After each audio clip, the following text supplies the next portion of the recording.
it was just like amazing. And even though we kind of knew we were doing something wrong, probably shouldn't be doing it there, it felt so good. We just kept doing it. So we did that for a while, where we would go down, try to be discreet and, play a little bit. Occasionally people would walk by, they'd see. That's where the exhibitionism part came out. That was kind of the excitement for me, not so much for her. I'm more exhibitionistic than she is. Until one day we were really careless and we didn't pay attention and we weren't as secluded. And a short time after we had played, a couple of state ranger trucks pulled up and said, you're under arrest for lewd behavior. We've got you on video. Welcome to Normalizing Non-Monogamy, the podcast where we interview incredible people from all over the world to hear their personal journeys of self-discovery through the lenses of love, sex, and relationships. Our mission is to show people that they're not alone and to inspire them to embrace their true selves so that together we can open minds and live authentically without shame. We believe everyone's story is powerful and beautiful, yet it's important to remember that everyone does life a little bit differently and that the views and opinions expressed by our guests do not necessarily reflect our own. Additionally, we aren't doctors. Please consult a medical professional for anything regarding your health that you might learn about on the show. Enjoy! Well, welcome to episode 433. We're Finn and Emma, and today we have a great conversation with Cyndee and Mitch. They've been together a really long time. Yeah, they wouldn't tell us how long. No. Mitch just says lots of decades, and we don't want to tell you. So we get to take the creative liberty, 7 decades. Sure. If you don't give us the information we want, we make it up ourselves. So they've been together 7 decades. A long time is the point. And just a few years ago in 2022, they officially opened their relationship and dove in. Yeah, I mean, these things are very official, as you know. And while they may not have been officially open until a few years ago, as you'll hear, they spent quite a long time, many decades actually slowly exploring and expanding their relationship, shifting their mindset, and deconstructing and reframing religion to get to where they are today. And we're lucky enough to have the opportunity to talk with them about what it looked like, how they got here, and what it looks like today. Yes, as you'll hear, Mitch has also been a coach and consultant in multiple industries for over 30 years. He is now working as a relationship coach with a team at Expansive Connection. If you're not familiar with Expansive Connection, they offer mindfulness-based coaching for individuals, couples, and moresomes that seek to better understand themselves and their relationships. You can learn more about Mitch's work and Expansive Connection using the links in the show notes or by clicking on the podcast tab of our brand new website. And Mitch and Cyndee also stick around to answer some bonus questions for our premium subscribers. If you're not familiar, our premium subscribers not only get ad-free podcast episodes, but also get a brand new 10 to 15-minute bonus episode every single week where our guests stick around and answer some fun extra questions and give us an opportunity to get to know them even deeper than we do during our regular interviews. To sign up for the premium subscription, you can head over to our brand new website and scroll down on the homepage to sign up for just $4 a month. And now, for all of our premium subscribers, we're going to jump right into the interview with Mitch and Cyndee. And for the rest of you, a few quick announcements. First up, we're excited to hang out with all of you in real life. We're hosting a restorative retreat called Relationship Recess at a queer-friendly private property in Florida this May, and we would love to see you there.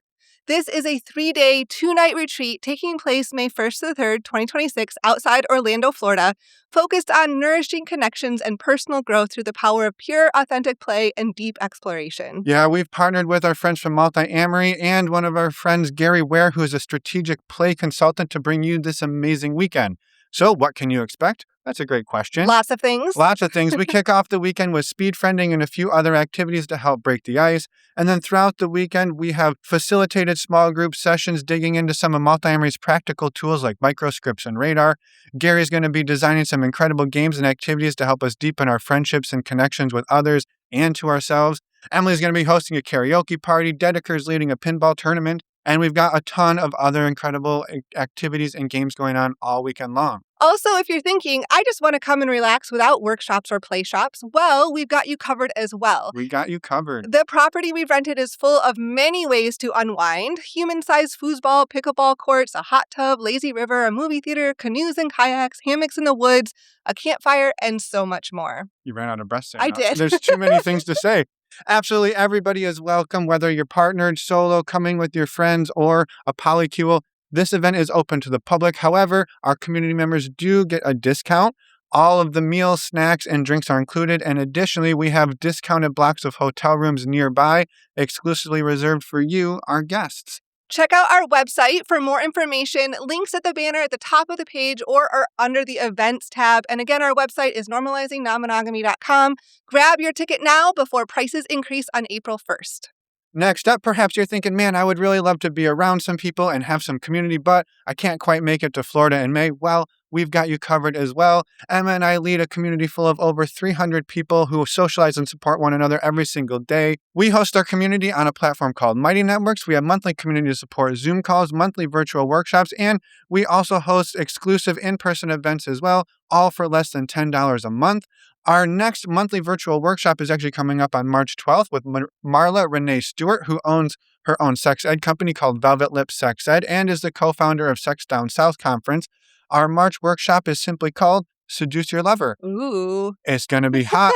You're going to want to be there. So a quick reminder to be part of our community and get all of these incredible perks. You can head over to our website, normalizingnonmonogamy.com. Scroll nowhere, right there at the top. You can click on the community tab. Click on the community tab, and you can find out more information about the community and apply right there. Ooh, and two quick things we forgot to tell you that you get when you're a member of our community. The first is you get access to that premium subscription we were telling you about up top, which gives you the ad-free content and the bonus episodes. The other thing you get is you get a discount on your ticket to Relationship Recess. So go check it out, apply, and we'll see you in there. Next up, we wanted to remind you all about our favorite way to get tested for STIs. It is stdcheck.com. It's a fast, easy, and discreet way to get tested for STIs. And when you use the links on the resources tab of our website, you get $10 off, making a 10-panel test only $129. Plus, you support the show. So thank you in advance for using those links. We really appreciate all of you. And best of all, you get to know your sexual health status.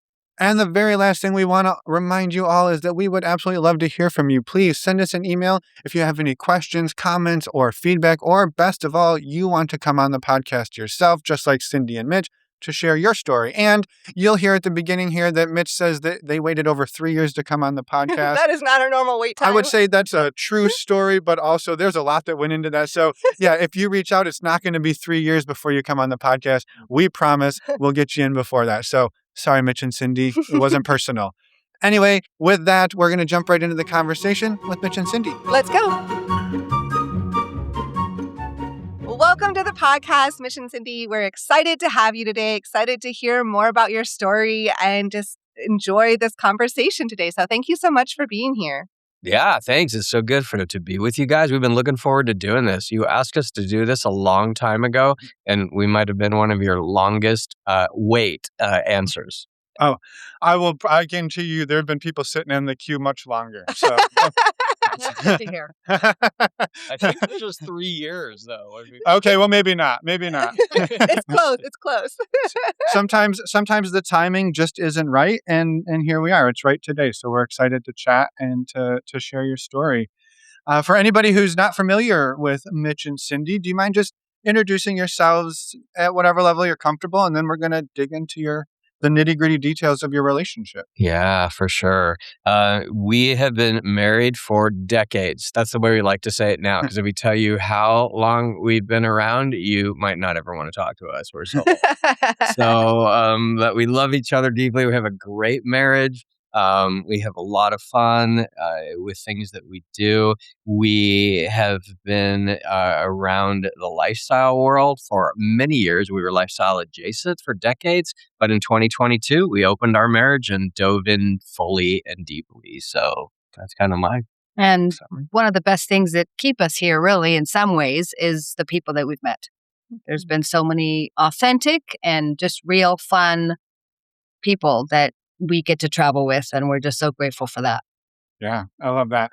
Yeah, same. Mm-hmm. You know, I think that for us is, sure, there's fun activities and things that happen, but really it's about the people and the incredible friendships and connections that we've made over the years. So I love hearing that that's the same for you too.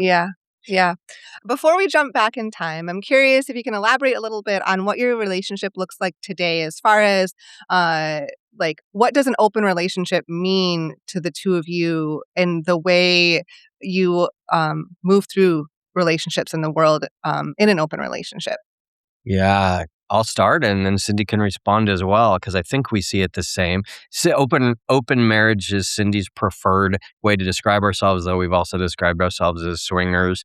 And kind of light poly, which kind of puts us in that swally place, swingers with a poly sentiment or poly heart. But yeah, we came to the place about 4 or 5 years ago now, where we just decided it would be really enjoyable to get to know many other people and couples at a level of intimacy that was deeper than anything that we ever had before. So we started by we started in the nudist world for many years and got comfortable with our bodies, dealing with body shame and many issues that so many people have. And we lived in that world for decades. And then we got used to kind of playing outside and being in environments at a beach, sometimes a secluded beach, sometimes not so secluded beach, where we would play and kind of got used to being exhibitionistic. And then we got, because people would watch. And then that moved to kind of a parallel play place when we started to seek out places where we would play and not get ticketed or arrested for what we were doing outside, which moved us to like lifestyle resorts and cruises and stuff like that. And that was interesting. And then we had a lot of talk before we could get to the place. Do we actually want to touch someone else, play with someone else, experience it? So we moved gently into a soft swap arena and environment. And then, it was probably about 4 years ago now that we moved into a full swap environment, and able to just give each other freedom to be able to explore. We still keep learning and try to feel out what that looks like. Most of our play is together, though we've given freedom to each other to play separately as well.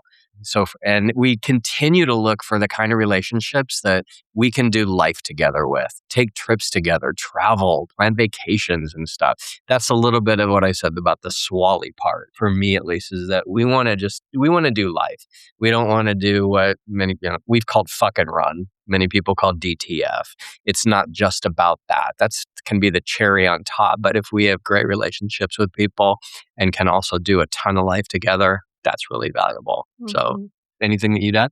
I think during COVID, a lot of people were just looking for people to have some new ways to interact with them. And so when travel opened up again, I think that was a rethinking for us about what type of people we want to be traveling with and who can we go with. And at first you go to like a hotel takeover or just a new hotel and you might meet some people. But at first, we didn't know that these people would become our lifetime friends, some of them. And sometimes you never see them again, and that's fine because sometimes they don't want that.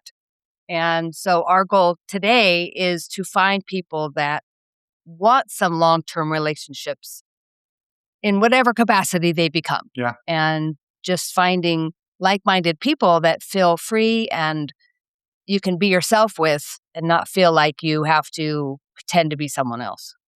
Yeah, I love that. Like the idea that great if maybe sex and play and that stuff happens, but it's not the foundation for which you build the friendships that you're forming. Yeah. Yeah, I think friendships become, I don't want to say more important, but just differently important in how you interact with people. Mm-hmm. Yeah. Well, one of the funny requests I've made, I'm like, hey, honey, when I die one day, because often the dude dies first. I mean, just to be honest with it, I said, I want you to invite all of our lifestyle friends to my funeral. And I even asked one of them, who's a burlesque dancer, I said, would you do me a favor and do a burlesque dance on my coffin? And she said she would. So because I want all our vanilla friends to look and go, who are all these sexy people that Mitch and Cyndee knew and hung out with? First, they're going to say, who's Mitch and Cyndee? But, they might get all confused with all kinds of things about who we really were. Yeah, but we laugh about that because, our closest, dearest friends know things about us that no one else knows. Yeah. Mm-hmm, mm-hmm. Yeah. And why is this person dancing on his casket? I told him I'm not sure how I can pull that one off. But hey, everybody does funerals a little different. No one's here to judge. Yeah. I'm curious to back up a little bit, a lot of bit. You kind of talked about your first sort of steps towards where you're at today was going to embracing sort of the nudist lifestyle and naturist kind of approach to things. And I'm curious, what initially brought that up for the two of you? Like, how did that first come to be for you two? I want to know the answer to that question, but I want to go back a little bit further. I'm so curious how the two of you met. No, that's fun. Okay. Yeah, we met at a theme park, actually, because we love roller coasters. And I was part of a group and she was part of a different group. And the groups converged because a guy in my group thought a girl in her group was hot. As they set up a meeting time at like 9 o'clock at night in front of a certain ride. Those two groups converged. She was off to the side, kind of looking lonely.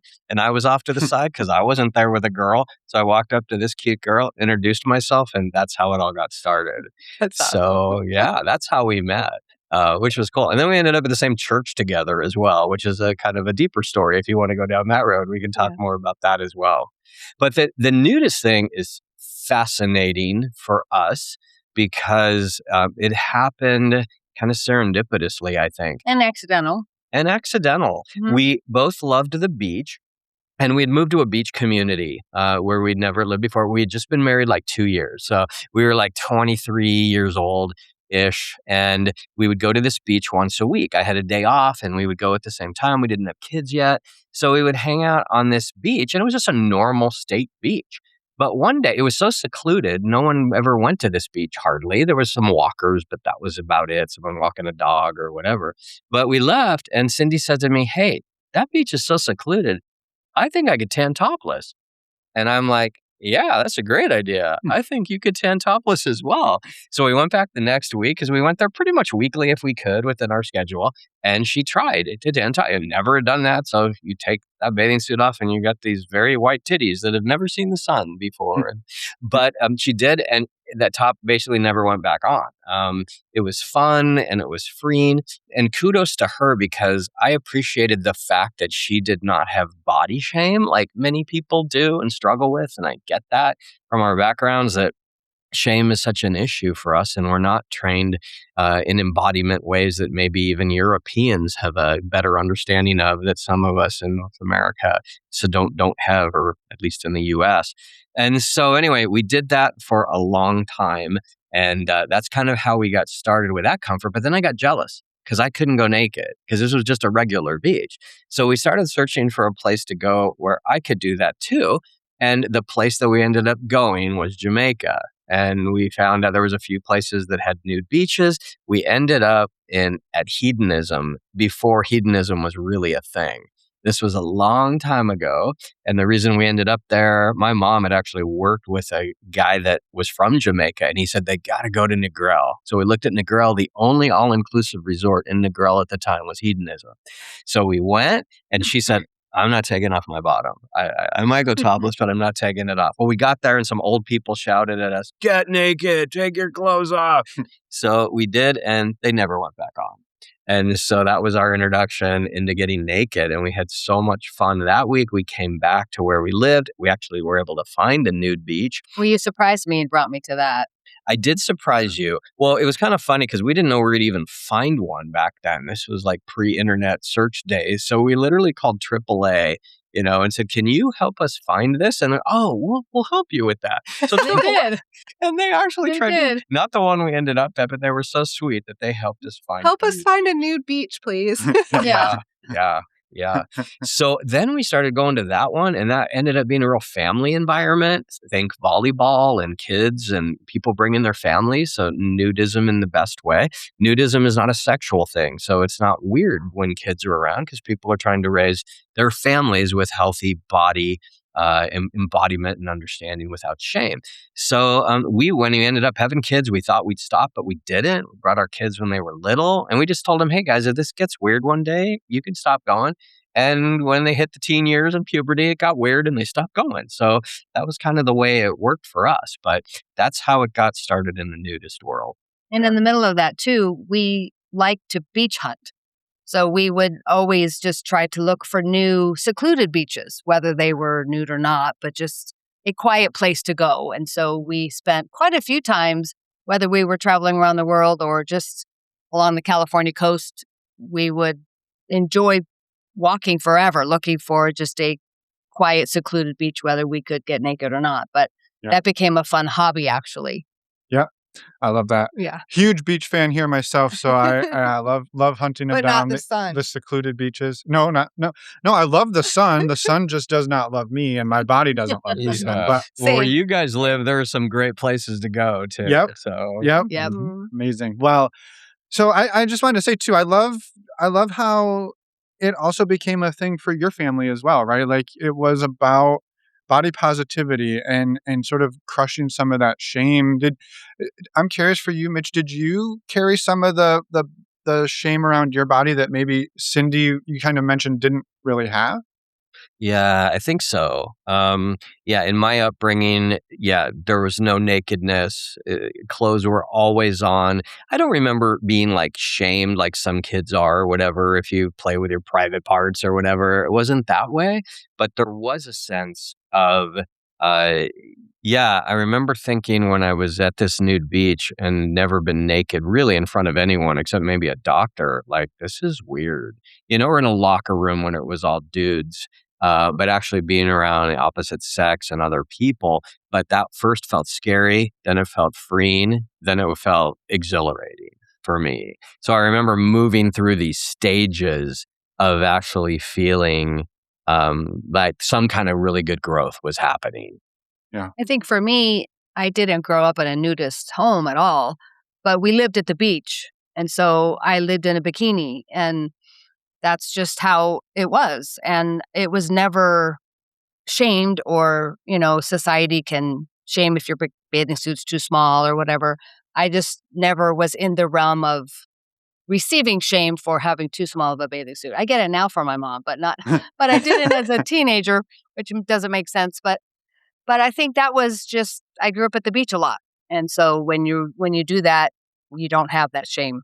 Yeah, I love that. I appreciate that, Cyndee. And like, I love to clarify that, like, it's not like you necessarily grew up nude, but you just sort of like the environment you're in, sort of being in a bikini all the time, being at the beach all the time, right? You just get used to seeing lots of different bodies. I mean, I'll say that same for me, right? Growing up in the Midwest, there wasn't a lot of beach time, and so I carry a lot of that shame too. And there was like a lot of like, this is the way you should look, and this is what your body should look like, and this is what you should wear. And if you aren't doing those things, like it's really easy to internalize that. So our Yeah. culture really plays into that, where you grow up and how you spend your time and who's around you really impacts that Yeah. we can't really control as a young person. Yeah, for sure. Yeah. Well, and I'm curious too. So you ended up at Hito before Hito was necessarily Hito, but at that point, And for anyone listening who doesn't know yeah. Hito, it is a swinging lifestyle resort at this time, but it was not back then. Well, that's what I'm curious. Was that part of it while you were there, and you were just sort of embracing the nudist part of it, or was it not even really like lifestyle swinging? None of that non-monogamy was even on your radar.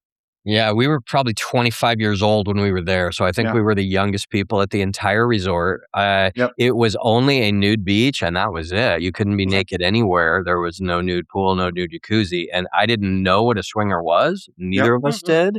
So it was a very different place. But I did notice that a lot of the older dudes at the time were checking out my 25-year-old wife, and were pretty excited about her being there. But I didn't know why, because that was a new experience. Yeah. So it was very different. And it started to change like shortly after that first visit. I remember seeing online that they added the new jacuzzi pool, and that it actually started to shift into other behavior being allowed at a place like that, which I had no idea. And it actually made me more excited to return one day so I could experience some of that behavior. But we waited a long time. We waited a long time. Yeah. Because at that point, that wasn't what you did as nudists. Yeah. Yep. Yeah. Yeah. And so fast forwarding a bit, when did the conversation or the idea of possibly exploring with other people? Yeah, I know you kind of talked about, you played sort of like exhibitionist for a while, and it just sort of slowly evolved. I mean, could you talk us through a little bit of what that was like, going from just nudism to we're going to play in front of other people to, yeah, we might consider something a little bit more? Yeah. Yeah, this is a long on-ramp here. So Perfect. it was many years, but I'll tell the quick version because it makes a lot more sense to do it that way. But as we would go to the nude beach, we would walk down and it was up against a Marine Corps property that was about 20 miles long. So there was federal property that was very secluded from the nude beach. So we'd walk down, take long walks on the beach. We could walk naked, and we noticed there was a lot of little coves, and there were people doing stuff in those coves. And I'd never seen that happen before. No, I take it back. And when we went to Jamaica at Hedonism, I should have told this story, and then I'll come back to that. But we did horseback riding on that very first trip to Hedo, which was on Bloody Bay, which was completely Secluded. completely secluded. No hotels were built at that time. And we were on this horseback ride with probably 20 people. We come out of the bushes on our horses, and there was a Jamaican couple fucking against a horse. And we're like, oh, wow, that's interesting. Never seen that before. And then we're like, let's come back here tomorrow to this beach. So we did see that there, and we did walk because it's only a short walk around the corner down to that beach, and we got naked and we had sex on the beach there. And that was a really fun experience there. So there was a little more spice to that Jamaica trip than we had shared earlier. But yeah, so back to the beach where we would normally go, walking down to this secluded area. People were having sex in coves. We're like, that looks kind of interesting. And she was kind of into it at that point. We love the outdoors. And I realized that, there was something about it for her. I remember the first time I ever went down on her on the beach, she was kind of like, honey, no, honey. Oh, yes, honey, yes. Right. And then it was just like amazing. And even though we kind of knew we were doing something wrong, probably shouldn't be doing it there, it felt so good. We just kept doing it. So we did that for a while where we would go down, try to be discreet and, play a little bit. Occasionally people would walk by, they'd see. That's where the exhibitionism part came out. That was kind of the excitement for me, not so much for her. I'm more exhibitionistic than she is. You're pretty good at it now, but back then you weren't so good at it. But until one day we were really careless and we didn't pay attention and we weren't as secluded. And a short time after we had played, a couple of state ranger trucks pulled up and said, you're under arrest for lewd behavior. We've got you on video, And they didn't arrest us. They didn't handcuff us, didn't take us away, but they gave us this ticket and we had to get a lawyer. And it took months and months of a lot of embarrassment and shame. This isn't what we do. We're not bad people. A traffic ticket is the most we'd ever had on our record. And now we have this big accusation that we're having to fight. And it all ended up fine, and it gets thrown out, and they realize you're good people, and you pay a small fine and you move beyond. But it was an expensive, painful, shame-filled journey. But what that did, and this is the answer to your question a while back, was it made us think, we got to go somewhere where we're not going to get ticketed or arrested for doing these things. Because if we like it, it's going to be hard to not do it. Yeah. So it was a while before we could work through that shame and stuff, but that's what sent us but really for the first time into the lifestyle world and not just the nudist world. Because now, and if we're going to have sex, you got to go to a lifestyle resort. And we actually ended up going on a bliss cruise almost 10 years ago. It was like the second year they started doing them. And we were like, oh, wow, they've got a whole deck for sex, so we can do that. And they've got workshops on it. So literally the negative experience of getting that ticket and having to fight it propelled us that there were spaces, literally a ship with 4,000, 5,000, 6,000 people on it that could all do this, or going to even a local resort, which was close to where we lived, and being able to, if we chose to, have sex outside or sex in front of people. So that propelled us to that next stage, from just being exhibitionists to now being truly lifestyle adjacent and feeling the freedom that we could play in front of other people. Yeah, I love that. I appreciate that. And I will say that's the first time somebody's shared with us having been ticketed or almost arrested. So I'm for that specific thing. Yeah. I'm glad you weren't. And I can imagine that probably doesn't help at all. The next time you go to the beach to be like, go down on me, Mitch. That sounds great. I'll keep an eye out for the police while you go down on me. So traumatized by that situation. Yeah. Exactly. But in most stores, we can't tell that story in many places, but in this world, it's bragging rights. People are like, what? You did that? And now they almost like want to go like challenge it and see, can they Yep, that was a story and experience that you both had. Yeah. Jeez. Yeah. Ah, Never a dull moment. Never a no, dull moment. no. So it sounds you went on the Bliss cruise, and then over the next several years since then, because you started by going to places, clubs, and the Bliss cruise to play together.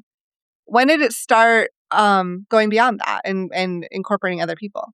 Yeah, yeah. That was the next stage. And I think the instance that really propelled it was we started going back to Hito in 2018. And we had a really fun time there because it had been a number of years since that first trip. And we met some great people. We found a great group to come back with the next year. So in 2019, when we came back with that really fun group, we were at the nude beach at Hedonism in Jamaica, and we bumped into this couple. And, we're all naked and we didn't know who they were. And they didn't know who we were. And we started talking. And we spent a couple hours getting to know each other. And it was one of the most wonderful conversations we'd had. And that was meeting Mickey and Mallory from Casual Swinger. And they told us about their podcast and a little bit about their own journey. And we listened and we shared much, I think, of what we just shared with you about our journey. When we got out of the water that day, I said to Mallory, because I learned they did a podcast, and I don't know why I even thought of this, but I said to them, hey, would you want to do a podcast with us? And because we had a story specifically around our religious background and the baggage and the shame and stuff that often comes along with that with people. So I said, hey, would you want to do a podcast with a couple former pastors? And they're like, yeah. And so we literally recorded it at Hito. At that point, it was like November of 2019. That podcast went out and it went kind of viral and helped so many people with our own story that we started to realize, wow, our story's helping people. Now we're still get lifestyle adjacent. We're not fully in yet, but yeah, we're recording a podcast that's helping people hugely. So now we've got some friends, some mentors in Mickey and Mallory that we so appreciate as our mentors that way. And we kept signing up each year to go back to Hito. So locally, we would go to our local lifestyle resort nearby. Not so much clubs, but more the daytime pool party resort place. That was kind of our jam that we loved to do. And then we'd go back year after year. So now we're about to go in March again for our 11th time because we found this place where we could do that. So it was being around, like Cyndee said earlier, the people that we kept meeting were so awesome. And it propelled us down this road of feeling comfortable being in a playroom, of being able to have parallel play with someone else. But it was also at Hito that we ran into a situation that I never thought that we would experience. And that's that I always thought that if we ended up playing with somebody, it would be guys coming on to her.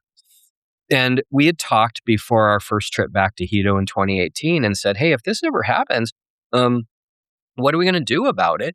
And out of that conversation, I had thought that our agreement was, hey, this is a cool thing. If it happens, we're kind of open to it and let's roll with it. I missed the memo, which is, it's kind of a guy thing that often we have selective listening for what we want to hear. Because what Cyndee was saying is, that's cool for other people, but not for us. But when we ended up at Hito, a girl started coming on to me really heavy, and I liked it, and I thought we were okay. And I'm looking at her, and as it progressed during the week, she looked like deer caught in the headlights. And I'm like, uh-oh, I'm in big trouble now. So when we left that trip, we had to talk about it. And it took us about 2 years of working on that. That combined with, meeting Mickey and Mallory, doing that podcast, being around people and having to work on it. That's when we started listening to podcasts, reading books, getting some counseling, and figuring out what does this mean for our marriage. And that took us, like I said, a couple of years of hard work. And it wasn't really till 2022 that we made the decision to open our marriage after the hard work of working through those other stages. Yeah. And that was through that. Yeah. Parallel play, soft swap, and finally full swap. Yeah. And looking back, I think through the things that we know now and the podcasts that are available to people, yours, so many, that people can learn things before they know what they're choosing. Mm-hmm. And when we first went back to Hito, we didn't know anything about anything in these conversational things of even how to address it with each other or what happens if so-and-so does such and such, or maybe there were some podcasts, but we didn't know anything about them. And so I love that there's so much training now to have conversations about wherever your relationship chooses to go, you have information about how to talk about it. And we didn't have any of that. And so, of course, then anything that's new that comes up that you haven't worked through or want specifically, it becomes very difficult for the relationship. Yeah. It's almost, it sounds like you two were very much playing in one box for a while, and then it started to shift. And Cyndee, you weren't expecting that in that moment, right? And I'm curious for you, kind of what happened for you then? In what regard? In as far as like recognizing that another person is interested in Mitch, and what did that bring up for you? Yeah, well, we hadn't talked about that even becoming a thing. We were finally talking about it growing up in a conservative Christian environment. That's not even on the radar, like that people should be doing that. So you don't even want it for others. And so we started finally opening up our minds to appreciate and give freedom to others to do what they want to be doing. But it wasn't something that we talked about that we specifically wanted in our relationship. Yeah. And so it was, like you said, deer caught in the headlights. Like, it was traumatic. It was just a big overhaul that we needed to figure out. Yeah. To bring it back to you guys, non-monogamy was not normalized in any way. We needed you, because you started about that same time, 2018, if I remember right. We did. So we didn't know about all that, and we needed. We didn't even know what it was called. No. Or even what to talk about, or that he'd be touched in the pool. Like, it wasn't even on our radar at all. Yeah. No, I appreciate you sharing that, Cyndee. And I think, right, because it sounds like the first step was even just you being like, well, it's okay that these other people do it, right? Like, even that was a big shift for the two of you. And like you said, if there's no resources, no tools, you're seeing this happen in front of you, happen with your partner, like the freeze, like what else are you going to do? Like, I don't even have, it's like just like a short circuit like that. I'm just stuck here. Yeah. It's true. And it's worse when your husband didn't get the memo and is acting like an asshole, and you thought he did get the memo and is just being a jerk, when in reality, I just read the mail wrong because I wanted to read it like I was rude. So, it required a lot of work. But, the good news is the person that happened with, we're still friends with today, and it all came full circle. It just took 6 years to see all that happen. Mm-hmm. Yeah. It's really amazing. I would love if you two are open to talking a little bit about what that work was like. Because we talk to people sometimes when they're just like, yeah, we got into it. It was great. It was easy. And here we are. We're having a great time. But to hear that, no, there was some shit we had to crawl through, and which is very common. Yeah. Which I think is more common than the other path. But I'm curious. You talked a little bit about religious conservative upbringings, mentioned being former pastors. So it sounds like there's a whole other world here that we haven't even like tapped into yet. There's a lot for sure. So the religious background is a big deal. How do you deal with that? Now, the good news was we had been dealing with it for a long time because of being attracted to the nudist world that helped us deal with body shame, body positivity, healthy embodiment views that many people aren't ever taught. So I felt like we had journeyed through that in a really good way. Now, it had been painful because we had even gotten outed at our church for being nudists. She shared with somebody, we were on a trip with their family, our family, on water skiing, got shared. She asked a friend, you want to tan topless? She said yes. The guy and I were away getting beer in the boat. We came back. Girl kind of freaked out because the dudes are now coming back. And we thought everything was fine. A couple weeks later, they show up at our house and basically confront us for being horrible people. You're even pedophiles. We will never let our kids play with your kids again or let you watch our kids. Horrible accusations. They gossiped about it all around the church. I spent a whole year doing damage control because it was just a mess. You were leaders in the church at the time. We were like lay leaders in that church at the time. So people knew who we were, and it was a fairly small church, so that stuff gets around. But the good news was that in the damage control, all the people I went to go talk to, people like my boss and all our friends and stuff, they were fine. They're like, you guys are fine. You could just move to Europe and do what you do, and then you won't have a problem. Because that was just for being nudists at the time that we were outed back then. Yeah. So that was a big part of our journey as well, that we had to kind of deal with. But what that did was we started this process of deconstruction, it's often called, right? Where we take some of our early beliefs, our early faith systems, or the structures within religion, and we didn't walk away from God, but we redefined or reframed what we were hearing from the church or the way people were living it. And we kept trying to seek what we felt was like freedom that God would even give you, right? I like to say God, if there is a God, to respect my atheist and agnostic friends, totally fine with all of that. But, that God is about freedom and love and acceptance, not about judgment, rigidity, legalism, and me telling you what to do. So that pushed us in a direction that I think was really healthy, both for our faith and for our whole lives. Yeah. I think overall we became more, you could say, affirming of all sexualities. Like just that whole growth brought us into a deeper and more loving belief system about all sexualities that people desire to be a part of, where a lot of your upbringing, maybe just culturally or just from where you grow up, might not naturally teach you to be loving of what people are choosing. Yeah, because we had come from backgrounds. Yeah, it sounds like the both of you grew up in pretty conservative Christian area, like households. Me a little more so than her. Yeah, mine went to church occasionally, but it was, Christian based. Mm-hmm. And I was a Girl Scout for 12 years, so there's that. Yeah. You mentioned, just curious, you said you were former pastors. This is just purely because I'm curious. When you got ticketed on the beach, were you also pastors? Because that would be amazing. I'm just, personally, that would be an extra icing on the cherry on top of that story. So at the time, I was not pastoring at a church. Neither of us were. Okay. We worked I had other jobs, which was actually a good thing. But in and out over a period of about 30 years, we pastored or were on staff at numerous churches. So we were in and out of that. But when that event actually happened, no. Okay.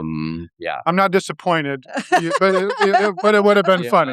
Yeah. Funny for you, but not for some other people. No, I understand. That's my own personal delight. I get that. I have a kind of a fucked up sense of humor. I'll own that. As do we.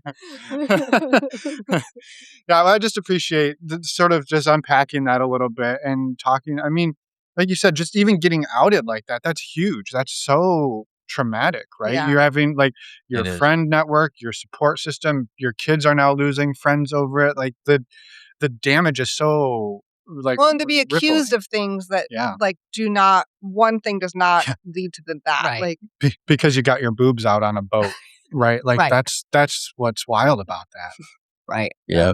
Yeah, it is. And that was good though, because it helped push us away from religion as a human-made institution that is run by a lot of rules that people create for some very specific and not always healthy reasons, right? But it helped us to still be able to go, if we choose to follow a God as we would see God, then we can do that. Now, the good news is we had to redefine what that God looked like. And that's why I like to call it reframing, that we reframe. So the God I believe in today or that we hold to is very different than the God we were clinging to back in the early days. Because I don't see God as an angry, vengeful ogre sitting up with lightning bolts waiting to zap you for everything you might do wrong, which is usually the things that people tell you are the things you can't do. Right? Maybe isn't even accurate about what God says to do or not to do. So some of what we enjoy is helping people learn to reframe their views about God, their views about scripture, the Bible, their views about marriage, relationships, etc. Because if you can do that in a healthy way, in other words, not just turning your back on it and not trying to prove that what you're doing is okay by reinterpreting the Bible in the way you see it, but using actual tools of what are called hermeneutics, reinterpreting, interpreting with a different lens, the way things were said, to realize, yeah, maybe what you were taught isn't the only way to see it. Yeah. And that's what we were able to journey through over many years of going back, studying, researching, thinking about these things, having many discussions, and coming out the other side, feeling so much happier and healthier with our perspective we can hold to today. Yeah. I appreciate you sharing that journey too. And that was all happening. And then also figuring out what it meant for your relationship too. And I'm curious if you could talk a little bit about that journey. Yeah, the way that impacted our relationship. Do you want to hit on some of that? The good things that came out of that? Had a lot of hard conversations. Usually one wants it more than the other, or usually one moves faster than the other, or one's the gas and one's the brakes. So you just have so many dynamics of things. And then your old tape's playing in your head. You have so many things coming at you that it took a couple years of us maybe reading books or listening to podcasts that started reframing how we see all of this. Yeah. Because we didn't even know. We would listen to podcasts and then stop it and talk about it. Like, oh, never thought of that. So podcasts actually changed the learning curve and sped it up. It totally did. And then, and then we kept saying, well, wherever we end up, we don't have to stay there. Like if this isn't working in 3 years or whatever, we gave ourselves freedom to not continue. But the people we kept meeting kept me in the game, because people were so authentic that it just changed who we became. They were almost the bookends, right, of what you just said. Like literally we would go to a resort, and so it'd be about an hour and a half away. So we'd put in an hour-long podcast, and we would listen, but we'd pause, talk about it. It would take 2-3 times as long to listen to it. So that was like our education, our instruction. Then we go to a resort and hang out for the day, and we might meet some people, and we'd have great conversations, and then occasionally some And they weren't weird. And they weren't weird most of the time. Most of the time they were all really good. And then occasionally we started then having some experiences, and then we would drive home and we would debrief that entire experience. How did you feel? Did you feel guilty? No. Did you feel guilty? No. And we were like checking in. So we would take the education on the front end, then experience it for like a whole day, and then we would debrief it. And we kept seeing, and tell me what you think, but that our relationship was getting stronger, not weaker. We were having more fun communicating, not less. We thought we had great communication already, and I do think that we did, because we've been together already a long time. But now we're giving our relationship challenges it had never had, but they kept helping us grow, and they continue to do so to this day.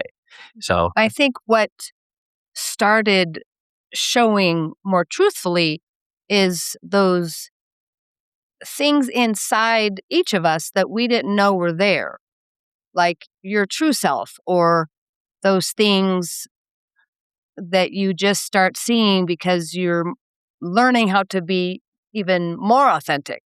Mm-hmm. Yeah. Because you have these deeper things you're talking about. Oh, you like that? Oh, you like that.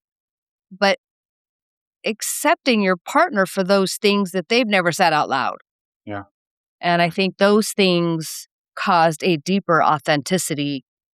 And then we started meeting other people that loved the growth that brought deeper authenticity.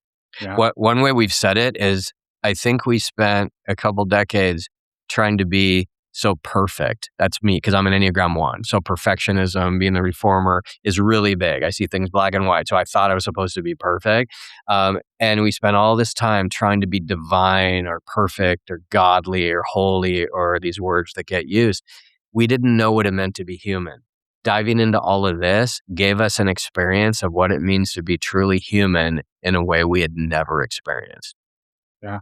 Mm-hmm. No, I love that. I appreciate that. And Cyndee, you kind of framed something that it was, I had a question I was going to ask, and you almost just like said it exactly, which is like that idea that you were starting to desire things that you almost didn't even know existed. And because the question I was going to ask was, when you were at Hedo and you saw this woman sort of hitting on Mitch or flirting with Mitch, the question I was kind of curious about was like, was it something that you were curious and interested in, you quote unquote wanted, but didn't, I don't even know the right way, like didn't really have access to it, but it sounds more like it was just, you had no idea it was even a thing, so you couldn't even desire it because it wasn't even like within the scope of reality. Consciousness. Yeah. Right. Yes. It wasn't something I wanted. It wasn't something we talked in detail about, that this is what we want for us. It wasn't even a conversation piece to even think that might be okay or that might be fun, or it was just totally off the radar. Yeah. But yeah, it was weird though. We knew we liked sex. Mm-hmm. She knew we knew we liked sex outside. Mm-hmm. We were comfortable at that point having sex in front of other people. And then we looked at all these people that were having even more fun with sex than we were. So there was something that was just like pulling us in this direction, right? Yeah. Even though we didn't know if we wanted it yet. But it was this compelling, giant sucking sound that kept drawing us in and saying, find out more, find out more. Yeah. I'm curious if you remember, if there was a moment, I would say for both of you, but I'm curious, Cyndee, just at a moment where you were like, oh shit, this is hot. Like, I want this. This is a thing I desire. And like sort of that like breakthrough moment where you're like, ta-da, the sun is out, the clouds are parting. There was actually a few times of things, but one specifically was we were in the playroom at Hedo on the indoor one, and we were just spending time together with the two of us, but there was like three other couples on other beds doing their thing with just their partner. And there was one moment I just looked over at someone else that was with their partner, and I honestly could just say, this is beautiful. You even tapped me on the shoulder, I think, and you're like, honey, look at these people, what they're doing. This is beautiful. Yeah. And then you go, yes. Yeah. It was just a beautiful moment to have that goodness about it. Yeah. I love that. Yeah. That it wasn't, because for so long, sometimes doing it in front of other people is hard for people. And that's not something is easy. And so when you can get to a point where it's now a beautiful thing to watch other people and just doing it around them was a big turn for me. Yeah, that's huge. It's huge. Yeah, I love that. I appreciate it. I'm also curious, you talk about the timeline, and I just can't help but mention this and thinking about it as like the podcast, you said the podcast with Casual Singers came out in the December or like fall, late 2019. Right. And you kind of went into a couple years, and you may have started before then, of like all of this relationship work. There was a pandemic happening at that time too. And I'm curious kind of like, how did that impact this phase for you? Yeah. I mean, the pandemic was probably a good thing because people were hungering for ways to connect and look for people to hang out with. And lifestyle resorts were working as hard as they could to stay open and, to try to get people just to go. So gave us a lot of relational time where people weren't quite as busy, right? Yeah. Our work had changed. Everybody's working from home. Life slowed down. So I'd never even thought of that before. But you're right. I think it did open up space for us to relationally kind of work on us, hang out with more and new people, and do that in an environment that maybe nothing but a pandemic would have designed. Yeah. Yeah. Yeah. Yeah. In some ways, I see it just allowing that more space in that way, because there weren't as many. I mean, we couldn't go outside really very easily or be in other social environments very easily at all. And so that almost, the two of you kind of diving deep gave space for that in many ways, I imagine. It did. And we were so thankful that we were able to meet so many quality people so quickly. I mean, I keep a little list of like all the people and couples that we spend time with. And I couldn't believe, like, when I looked out over, the last few years, it's literally like one great experience every month for literally several years. And I'm like, wow, I never would have imagined we would connect with so many great people. Now, we had to open up a space to do that. We had to prioritize finances to travel enough to make that happen. And I get it. That's hard for many people to do, especially younger couples, families, people that don't have that financial thing. But your when you kids are apply grown yourself- now at this time. Exactly. Yes. Yeah. Kids are grown out of the house, empty nest, gives a lot of freedom. And then we made the conscious choice. Where do we want to go? Right. It wasn't just Tito. So then we went to other places, like I mentioned, the cruise or to Desire or other places people go, and now even internationally. So once you find kind of travel groups and the people you want to hang out with and spend time with, now it becomes fun because you're literally traveling together, which is wonderful. And that's what we spend a lot of our time doing now. People are like, are you guys retired? We're like, no, we just prioritize a lot of our life to travel with people we love to hang out with. So, I told him a couple years ago, just tongue in cheek, that if all of this didn't involve travel, I wouldn't be in. Like, it's just what I love to do. And that was one of our first conversations also, was we wanted to meet people in general to travel with. And so that was a big goal that actually was a catalyst also. yeah, Because we it's wanted huge. to find friends, because some of our other friends couldn't travel, had young kids still, or we just didn't have friends to travel with. And that's how we wanted to look to those next number of, 5, 10, 15 years or whatever. We wanted to be traveling, and we wanted friends to travel with. And so as we traveled more, we met people. And when you're traveling, you meet people that like to travel. So that has been a plus for us. Yeah. No, I love that. It makes me think of one of the things that we hear. I would say we don't hear it so much in our world, but you hear it in the greater world, which is like making friends as an adult is so hard, right? And you just talked about how you've got probably close to 100 people you'd consider friends that you can travel with, that you've met.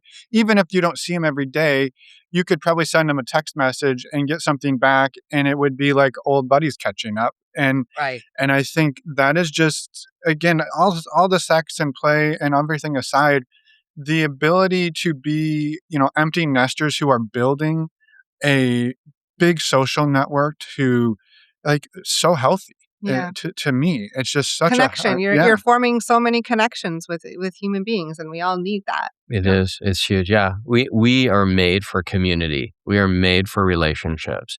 And many of us are really lonely and isolated. And that's sad. And this is a place, if you choose it, to be able to find more relationships, different relationships. And sometimes you got to go through quite a few to find them. But once you do, yeah. I mean, my contacts in our phones, we can't even believe how many people that we text when texts come over text, or we take a trip and it's like, who do we invite of these 20 couples that we want to go hang out with? Like, how do you invite people? There are so many people now.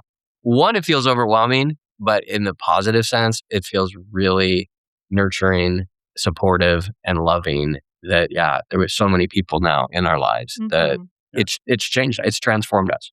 Yeah. And I think you're right about, as adults, even if your kids are still at home, just finding friends and time to spend time with them. But to find them is a challenge. Yeah.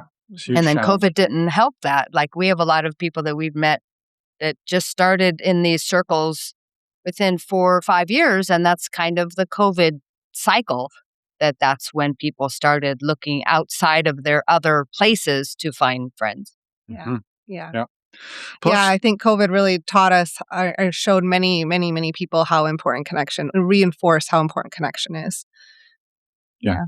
Plus, when you're traveling the world with people and there's like 10 of you on the beach, you can't arrest everybody. Safety in numbers. It's a safety in numbers situation.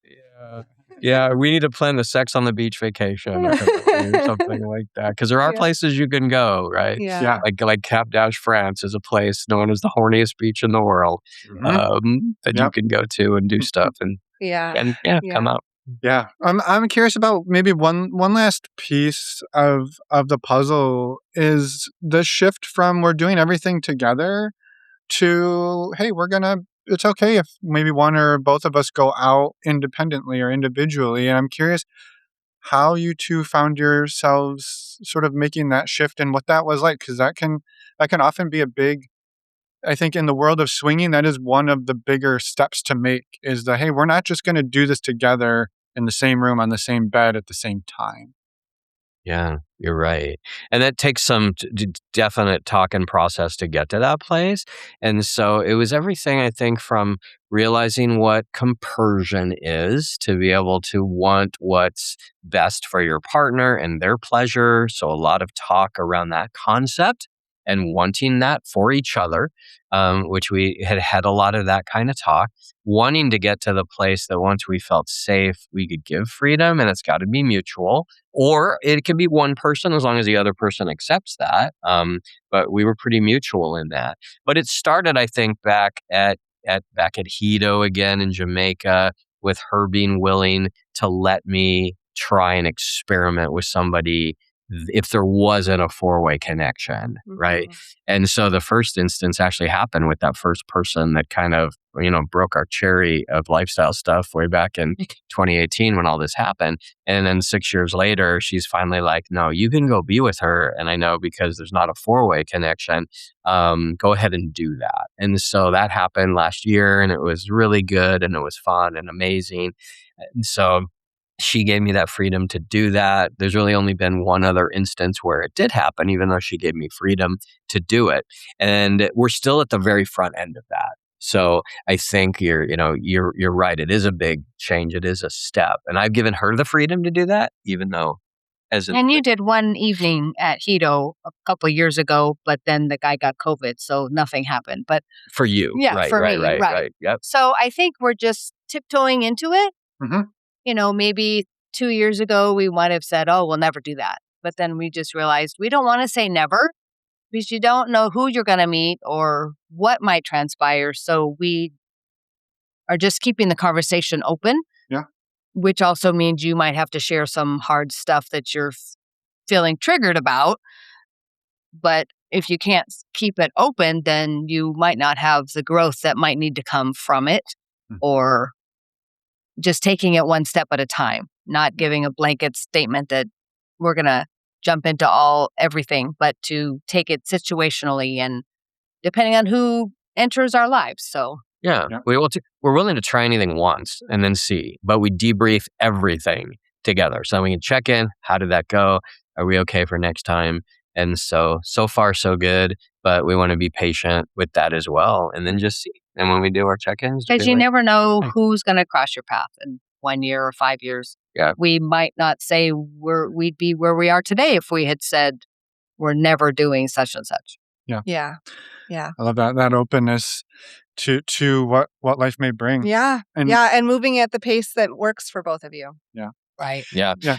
I also think and I know that the ability to do what I'm about to say is contingent upon a lot of things, being able to travel, having the finances to do it, all of that. But I think the experience of the first time trying, we'll say, separate experiences like that, doing it at a resort like you two did, I think there's something really, I don't know, convenient, nice about that, because it's not like one of you staying home right, doing, nothing while the other person is out doing their thing. Like one of you is like going from the pool to a room with somebody else, and the other one is staying at the pool with 100 other people that you can laugh and talk and chat, and then it comes back. So it's kind of a nice training wheels way to do it, in my opinion. And it's a thing that was the first time we ever did something like that, and so it was a nice way to do it where you're like, okay, well, I know this is my own stuff. Like, I don't feel as bad going and doing this for a few hours or whatever it is, because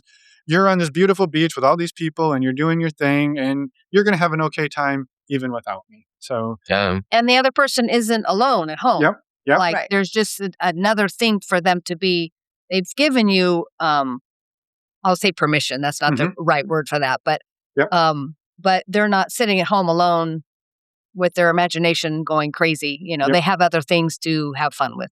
Yep. So that's a good point. The distraction is helpful. Yeah. Often. Yes. Yeah. Right. And one other thing we didn't mention yet was, I think, having either good counseling or coaching available to talk about that for either each of us individually or together is huge. Because then whatever feelings come up, someone's helping you think those things through. And we've been really thankful to have had that and have had access to that too. Yeah. Like a guide of some sort. Yeah. Yeah. Yeah. And it sounds like it's just a good segue too into the work that you are doing. And but getting your own guide, therapy, counseling, coaching, whatever it is, the importance of that and how helpful it is individually and together. And then moving into you both providing that as well. Yeah, we love doing that. And it happened because, I mean, this is what we do. We do coaching and training, and we help people, both of us in our day jobs. So when it came out to hanging out with people in the pool and they would find out kind of what we did or just that we were safe people, we have heard hundreds of conversations of people. And so we just listened and try to encourage and try to help, and have been thankful. And so I was always hoping too that I'd be able to help people even more with that in the whole lifestyle, ethical, non-monogamous world. And so I was so thankful recently when folks at Expansive Connection came and invited me to be one of their coaches. And so I'm so excited. I was so humbled by that. It literally brought tears to my eyes, and to be able to join a team like that. So now, in addition to what I already do as a day job, I get a chance to do coaching in that whole world. It just started this month. So I'm excited for that to be brand new and be able to see what doors that opens kind of in a more professional sense to help people very intentionally with their journeys and from our story. And Cyndee has been able to be involved as well, facilitating ladies groups and being involved in ladies groups. And sharing the story there. So yeah, we've dove in pretty deep at this point, and our life is very full with these things, but they bring us a lot of joy that we get a chance to not only keep doing it, but do it in ways that'll be hopefully helpful for others. Yeah. Yeah. I love that. I can imagine probably what drew you to being, in the community around the church and being pastors. You get to do some of that. Like at the core, it's the same. It's sort of that guiding, the helping, the leading people. And it sounds like you're able to do that now in a way that is really expansive. And like, hey, that's not to say religion is bad. You don't get rid of your religion, but like, look what else, like, look how big you can be while religion is still part of it. Cause you kind of talk about like, it sounds like religion is still part of both of you. It's not like you swore it off and ran away from it. Yeah. At least the spirituality, the connection with God as you see God and connect with God, and to try to find that goodness that most religions are truly about, trying to find that kind of goodness and that love. Because in our culture today, we definitely need more love and less hate and less judgment and less rigidity. Yes. So we try No to doubt. promote that message wherever we go. Yeah, we love coming alongside people in our everyday world, and it's just kind of blended into this world as well, and other people that we meet to give them a place to be themselves. Beautiful. Yeah. And links will be in the show notes. And I'm curious if, like, for you, what's the best way to find you if they want to work with you? Yeah, good question. Probably my email address at Expansive Connection. So just Mitch, Mitch, at expansiveconnection.com. Probably the easiest way, to just email me. If there's any interest in connecting with us or even doing official coaching, I would love to talk with you, as well as all the Expansive Connection resources that I also mentioned, the ladies group. So I know there are a ton of them, but since Cyndee's in the ladies group, that would be another place. Just go to the Expansive Connection website, expansiveconnection.com/ENM, and for ethical non-monogamy, and see what resources are there, because there are a ton of resources there. That's the best way to get in contact with us. Yeah. Perfect. Awesome. Again, links will be in the show notes for people to find you. And also just a quick shout out too, that if anybody's listening and is curious a little bit more about Expansive Connection, definitely check out the website linked in the show notes. But also we'll link in the show notes for this episode all of the other times that the coaches from Expansive Connection have been on. Catherine's been on, Cal has been on, Michelle has been on. Catherine ran a Power of Witness series for us. Cal ran the Enneagram, and Michelle used to do the Ask Us Anything episodes with me. So no shortage of Expansive Connection around these parts. So and now Mitch too. Yeah, excited to bring you into the fold, Mitch. Welcome. Yeah. Thank you. Yeah. And welcome as well Cyndee. Sorry, I didn't mean Thank to you. exclude you.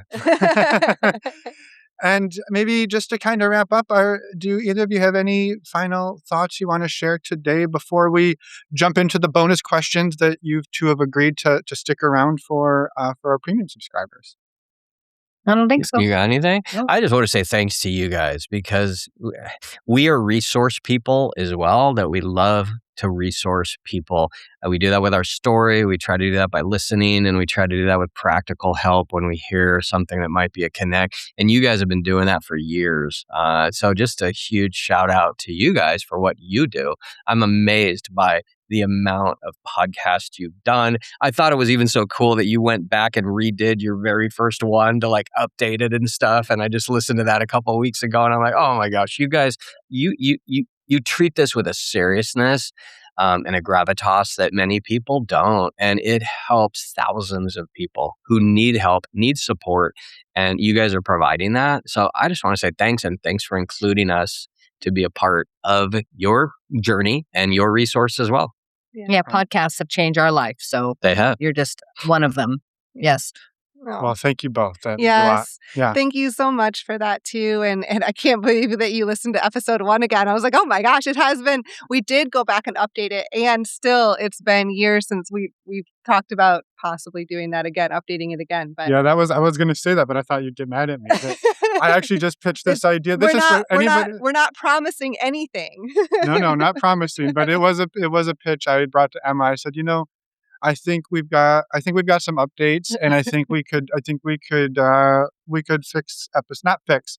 We could update. add to episode Update. 1 and put some really cool stuff out there. So yeah, anybody who's still listening to this, yeah, we've got a surprise coming for you probably in the next couple months. That's the Eventually. dream. That's the dream. Yes. It would be fun to do. It would be And- fun to do. yes. You can see that we already have different timelines. I'm like, yeah, we'll do it in a couple months. Like, yeah, maybe. I don't know. So this is how we do most things around I here. am excited about it. It's just, I think there's been a whole process around it. So it's just taken me a little bit more time with that. It's easy though. Super easy. Yeah, definitely. All right. Well, with that, we will say goodbye to you both for here. And for anybody who's a premium subscriber, we're going to do some bonus questions. So if you're listening to this and you're like, I want more Mitch and Cyndee, you can head over to our website. You can scroll down on the homepage. You can subscribe to the premium subscription for just a couple bucks a month, and you'll get bonus content from all of our episodes. Yes. All right. So thank you both for being here. You're welcome. And we're back. Thank you so much, Mitch and Cyndee, for coming on and sharing your story today. It was absolutely wonderful to talk with you, and we can't wait to get your story out there. Yeah, thank you from my side as well. And thank you for the incredible work you do. A quick reminder, you can find links to all of Mitch's work over in the podcast show notes or over on our website, normalizingnonmonogamy.com. Click on the podcast tab. And while you're there, you're going to want to look into a few other things. The first is we have our huge, incredible, amazing, fantastic, what other adjective it is?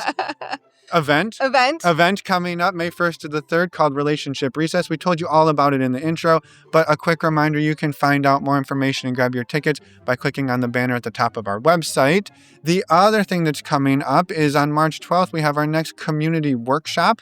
It is called Seduce Your Lover, and it is being taught by Marla Renee Stewart. It's going to be fantastic, and we would love to have you come join us. A quick reminder that in order to join these community workshops, you just need to join our community, and you can find out more information on how to do that by clicking on the community tab of our website. And next week, we're coming back at you with another interview. This time, it is with Bart. It's another amazing conversation, so you're going to want to come back and listen. We've never been like, yeah, come back next week. That's It true, kind of right? sucks. You're going to want to miss it. It's true. But you truly do want to be back next week. Come back every Wednesday. That's right. We'll see you next week. Bye, everyone. Thanks for listening.